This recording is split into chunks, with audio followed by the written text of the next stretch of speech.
कनेड girls high school की principal Rizwana Khalil ने पाकिस्तान के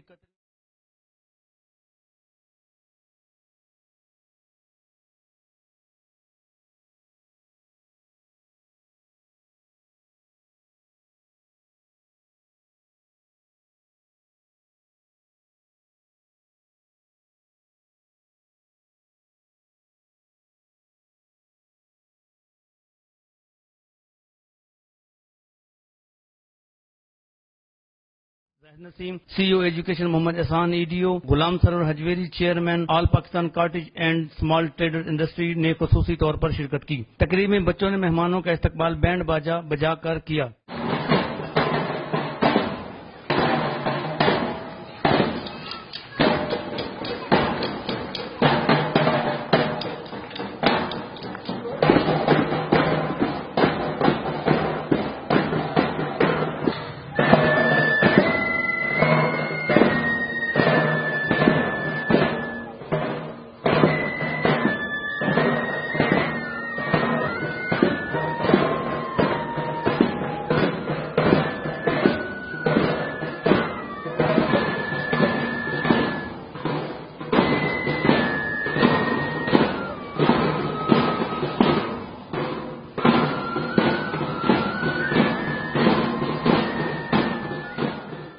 मिली नगमे और टेबलो पेश किए और 14 अगस्त के हवाले से तकरीर की।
तकरीब के आखिर में प्रिंसिपल रिजवाना खलील ने मेहमानों को एजाज़ी शील्ड दी।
कैमरामैन मोहम्मद शकील के हमरा हाजी मोहम्मद सईद, निज़ाम टीवी लाहौर।